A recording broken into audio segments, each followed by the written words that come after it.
ചെമ്മാമുക്കിൽ കാറിൽ പോവുകയായിരുന്ന ഭാര്യയെ ഭർത്താവ് തീ കൊളുത്തി കൊന്നു. തഴുത്തല സ്വദേശി അനിലയെ കൊലപ്പെടുത്തിയ പത്മരാജൻ പോലീസ് കസ്റ്റഡിയിൽ. ഭാര്യയ്ക്ക് മറ്റൊരാളുമായി ബന്ധമുണ്ടെന്ന് സംശയിച്ചാണ് പെട്രോൾ ഒഴിച്ച് കത്തിച്ചത് എന്ന പ്രതി പറഞ്ഞു. കാറിലുണ്ടായിരുന്ന യുവാവിന്റെ നില ഗുരുതരമായി തുടരുകയാണ്.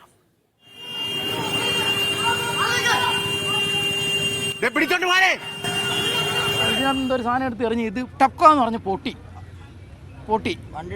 അപ്പം ഞാൻ ഇവനും ഓടി അതിനകത്ത് എന്തോ സംഭവിച്ചത്. അപ്പം എന്തോ സാധനം എടുത്ത് എറിയുന്നതായിട്ട് ഞങ്ങൾക്ക് തോന്നി. അത് കറക്റ്റായിട്ട് ലൈവായിട്ട് ഞങ്ങൾ കണ്ടതുവാ. സുഹൃത്തുമായി ചേർന്ന് നടത്തുന്ന ബേക്കറി അടച്ച ശേഷം ജീവനക്കാരന്റെ ഒപ്പം കാറിൽ പോകവെയാണ് അനിലയ്ക്ക് നേരെ ആക്രമണമുണ്ടായത്.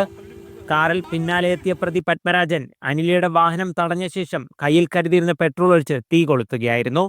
ബേക്കറിയിൽ പങ്കാളിത്തമുള്ള യുവാവുമായി ബന്ധമുണ്ടെന്ന സംശയത്തിലായിരുന്നു ആക്രമണം.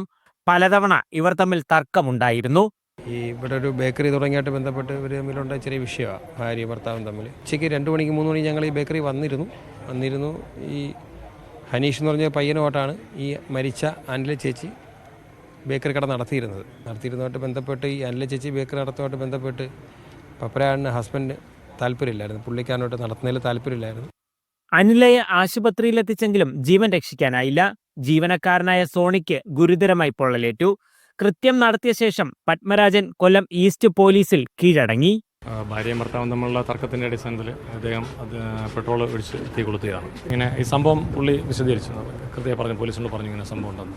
അപ്പോൾ തന്നെ നമ്മൾ സ്ഥലത്തെത്തി ബാക്കി നമ്മൾ വിശദീകരിച്ചു. കൊട്ടിയത്തെ പമ്പിൽ നിന്നാണ് പെട്രോൾ വാങ്ങിയതെന്ന് പ്രതി പോലീസിനോട് പറഞ്ഞു. വിശദമായ ചോദ്യം ചെയ്യലിലാവും കൂടുതൽ കാര്യങ്ങൾ വ്യക്തമാവുക. അനിലയുടെ മൃതദേഹം കൊല്ലം ജില്ലാ ആശുപത്രി മോർച്ചറിയിൽ. മീഡിയ 1 കൊല്ലം.